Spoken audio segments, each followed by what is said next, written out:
Welcome to the Whitwam Wealth Real Estate Podcast. Today our topic is Real Estate Investing for Beginners, Q&A. Welcome to the Whitwam Wealth Real Estate Podcast with Scott Whitwam, your blueprint to financial abundance. Settle in as we explore the mindset and methods for wealth building through real estate. Welcome back. I'm Scott Whitwam. I'm glad you joined me for today's Real Estate Investing Beginners Q&A. This is a continuation of our last podcast. Today I'm going to be taking investor questions from beginners, and we have a running list of questions that we've received, and we'll go through some of them again today. So let's jump right in. The first question I've got is, what is the difference between a fix and flip strategy and a buy and hold strategy? This is a really good question because many times investors who are just starting out get this confused. In fact, many years ago, I had a very well-educated investor. He's a CPA. He understood numbers, understood obviously money, and he wanted to get into investing in properties to make rental income. He'd moved out here from the East Coast where I'm at, and so I started coaching him on the process. And to begin with, he had a real hard time grasping the difference between kind of a flip mentality and a buy and hold mentality. And a lot of times, first-time investors, beginners, they'll have their flipping experience or the knowledge they got from watching maybe a television show, some network that is doing, like HGTV, who's doing, how to flip a house in 30 days or whatever their program is. And they'll see the process done, and then they'll think that that's the process you use with every type of investing that you're doing, and that's not the case. Because if you take a flip mentality into a buy and hold, you're going to lose opportunities. And if you take a buy and hold strategy into the fix and flip world, you may not make any money because fix and flip, you have a margin that you have to have in order to make a profit on the short run on the property. So for instance, let's say that you have a property that has a $500,000 after repaired value, and it needs $100,000 worth of renovations. Well, now we know our basis is $400,000, but now we've got to build in a couple other things. We've got to build in the closing cost to acquire the property and the closing cost to sell the property. And then we've got to build in the profit margin. So on a buy and hold property that may have a $500,000 ARV that needs $100,000 worth of work, we may need to be able to purchase that property around $300,000, $325,000, maybe $350,000, whatever your requirement is for profit at the end of a transaction would determine that. And we teach, obviously, in our coaching programs how to work those numbers backwards and how to use that to negotiate.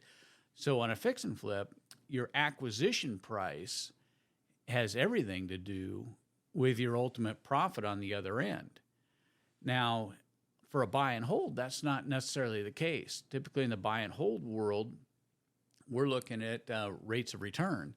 So let's just say, for instance, that your rate of return that you need to make cash on cash is 10%, and you go out and buy a property for $300,000, you're going to want to make $30,000 or $2,500 a month in rental profit on that property. Now, it doesn't matter whether or not the house is worth $300,000. If it's producing $30,000 a year in revenue, that's what's important. So, for instance, in our scenario, the first scenario where we bought a house for $500,000, that house the house has an ARV of $500,000. If we're looking at buying and holding that property, what we have to do is we have to work back what the rents are in the area. So if the rents in the area are, $3,500 a month, $3,000 a month, whatever that is, then we can work backwards to the percentage of rate of return for the acquisition, closing costs with our cash on cash. If you're financing it, you got to figure the financing into the transaction. So there's a lot of differences, but we're not necessarily looking simply at getting the lowest acquisition price so that there's some margin at the end. What we're looking at is getting an acquisition price and repairs that return us the rate of return that we need. So it's a different strategy. And if everything you're looking at in the buy and hold is based upon ARVs and what we can acquire things for, you're going to miss buy and hold properties that actually fit into your portfolio. We had an investor come to us and said, "Hey, we need to make 6% rate of return on our money for for buy and hold." And a lot of times we can find properties that there's no way that you can pay that much for it on a fix and flip side, but on a buy and hold side you can, because we don't necessarily have to put granite counters and porcelain tile and all these things into every buy and hold property. So again, totally different strategy. And if you approach it properly, there'll be profit in the fix and flip and the buy and hold, but you can't use one strategy for the other because you're going to miss some opportunities along the way. All right, next question. How can I assess the risk involved in real estate investing? This is a good question. Risk assessment is very important. And one of the big things for beginners that I recommend is that you find a good home inspector, somebody who is very knowledgeable, preferably somebody who was a builder at one time or a contractor at one time, somebody who has experience. A lot of times people get into home inspecting because they saw they could take a course. They were working at the grocery store, decided they'd get into home inspecting because they saw an ad that said they could make a lot of money in it. But they don't have any practical experience. They've gone through they know some of the basic stuff to look for. But I like to work with and recommend that my beginning investors work with a home inspector who's got experience in either construction or in building, because they're going to see things that may not be typical. They may see something and go, "Oh, this is indicative of another problem, and let me go check and see if that other problem exists." And so one of the biggest things to mitigate risk is to have a good home inspector. The other thing you're going to want to do is build relationships with other trades. As an investor, it'd be good if you had a roofing company that you work with. I know that from working with roofing companies that I have some that'll come out and do roof inspections for me for free, because they know if I end up having a roof issue, that it's likely that they'll get the job. So they're willing to put in some work. Otherwise, you're going to find that if you hire specialty contractors like, some of the pool companies, some of the roofing companies, and even the AC companies, they're going to charge you a service fee for coming out. But you want to develop those relationships and use these contractors in your process so that if your home inspector goes, "Oh, we got a problem with the AC split," or your heating system isn't producing as much heat as it should, or the volume of air isn't correct, you can bring one of those contractors out in order to take a look at it, and it doesn't cost you a bunch of money up front to do that. Especially if you're in the process of negotiating the acquisition of the property to reduce your risk. You want to use whatever you can. Obviously, on the commercial side, we do some different things. We'll do some environmental studies, a phase one, and hopefully, depending on what the prior use was, we don't need to get into phase two inspections. But we'll do whatever we can to mitigate the risk up front with regards to the condition of the property, the condition of the house. And the more you do this, the better you'll get at it. But I think I've said this before, I still use home inspectors. I'm a contractor. I have guys who work for me in my contracting crew. In fact, one of my employees is actually a former home inspector, and he's been in construction for 40 years. But a lot of times I will send an independent set of eyes out there that's not connected with the company and not going, "Hey, we want this project because, it looks good to us and we could use the work and the profit's all there." Sometimes a home inspector will come back and you'll go, "Yeah, we really didn't consider that." They'll find stuff that we kind of just overlooked as we went through and we're pretty thorough, but every now and then they'll come up with something that we missed or we want to consider. So home inspections are very good. Do your due diligence and mitigate your risks. Next question. Should I manage properties myself or hire a property manager? I get this one all the time. Now, if you have one rental property, it may be easy for you to be your own property manager, especially if you happen to buy the house next door, right? So it's really easy. But what if you buy a property in another state? You're certainly going to want a property manager. I would think somebody local who can go check on the property, who can do drive-bys for you, can do periodic property assessments, walk through the house, make sure they're not putting holes in the doors and destroying the house. Many people do their own property management. I have several investors who I've worked with over the years, and I have one that has, I think he's got 10 or 11 properties now that we've helped him acquire, and he does all his own property management. He's retired now, but he wasn't then, but he enjoys doing the property management himself. He does a very good job of screening up front with credit checks, with rental history checks and stuff. So he does his own property management. I do some of my own property management, but a lot of times I will put a property manager in between me and the tenant. And the reason is because I found that I'm too nice of a guy when it comes to being a property manager. And many times I've gone to a property to do a visit to collect rents that weren't paid, only to find a single mom whose husband had left her, and she's got 3 or 4 kids. Kids are all little and hungry, and so I'm going to Safeway and buying them food and bringing them back food, asking them how long they think before they can. So sometimes putting a property manager in between you and the people that are renting makes it so that you can be a good property manager. You can be their friend, but the property manager can be the hammer. They can be the one that basically enforces the contract for you, gives the notices, the eviction notices, sets the process. And most property managers are pretty attuned if you do have to do an eviction in the process. I've had to do a few of them myself on my own. It's not something I enjoy doing, but, it's part of the process. And for me, it's sometimes better to have a property manager. Some property managers won't do that kind of stuff, so if it comes to eviction time, they're actually going to turn the file back over to you in order to handle. And you can negotiate with property managers their fees and what they're responsible for. So, for instance, on a property that I have managed by a property manager, if there's anything that's considered a major repair, that gets turned back to us because I'm going to send my crew out to do the work on it.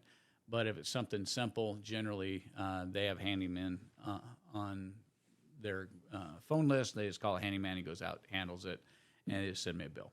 So if you're just getting started and it's only one property, maybe doing the property management yourself just so you can learn a little bit and then make the decision about whether you want to hire a property manager in the future. That would be not a bad course to take. Okay, next question. What legal aspects should I be aware of when investing in real estate? All of them. The reality is there's a lot of legal issues that can arise in a contract. Even if you're using an investor contract that's pretty simple. I have 2 real estate attorneys, 2 different law firms that we use depending on the issues we're dealing with, whether it's commercial or residential. There's a lot of aspects around the inspections, contingencies, when are they fulfilled, when are they not, days on contract, when did they actually expire, when do they don't, what things require a cure notice to give the other party an opportunity to fix a potential breach. Those are some big legal aspects to be aware of. And when you're investing in real estate, we're talking about some fairly substantial values that we're dealing with.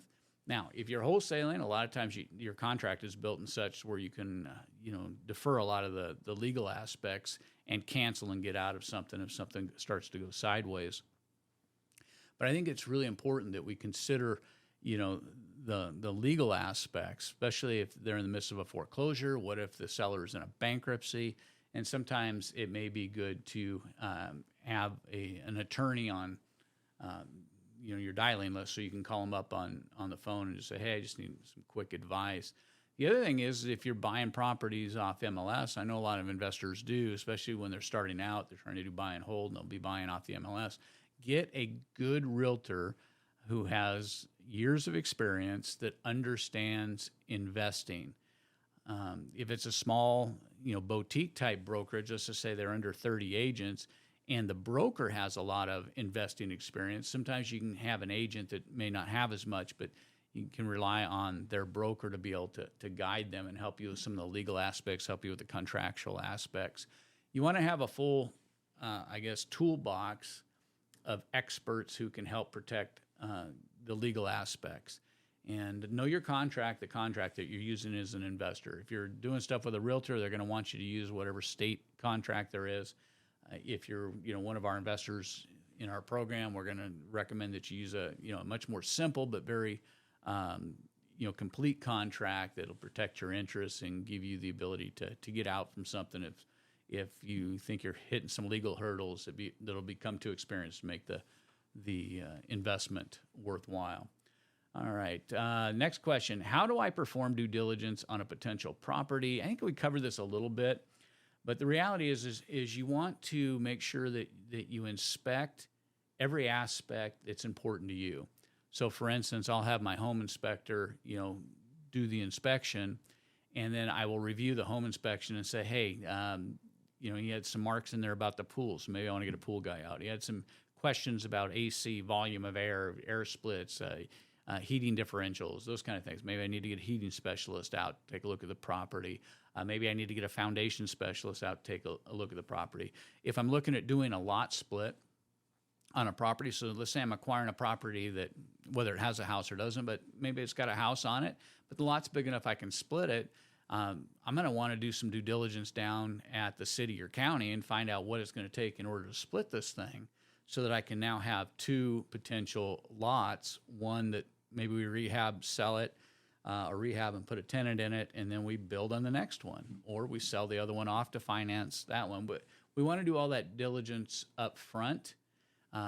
You're going to get to where you understand zoning, and that take a trip down to the zoning office, down to the planning department, get a chance to talk to them. Most jurisdictions, now when you get into some of the bigger ones, it's a little bit busier and maybe not have as much time to provide you a lot of advice. But my experience is most of them, even in bigger cities, whether you have to have an appointment or not, they'll answer a lot of your questions with regards to, hey, can I build on this? What size lot? They'll direct you to where the code compliance is, and you'll be able to read it, and it'll say, hey, you can have 50% coverage, 25% coverage. You can have maximum or minimum size on it, and just do your diligence on the property up front. It'll save you a lot in the end. So I don't know how it happened, but we're out of time. How quickly time flies when we're doing this. I still have a whole bunch more questions that you beginners have sent in to me, and we'll get a chance to take some more time in the future, answer some more of these questions, and get them knocked out. We want to see you be successful in your real estate investing, and we want to take the time to give you the tools so that you can do that. That's what we're about. It's about helping you advance your real estate investing career. You've been listening to the Whitwam Wealth Real Estate Podcast. I want to thank you for taking time to listening. And if you found this episode about investing beginners Q&A helpful, be sure to subscribe and leave us a review. And if you have any questions, we'd love to hear from you.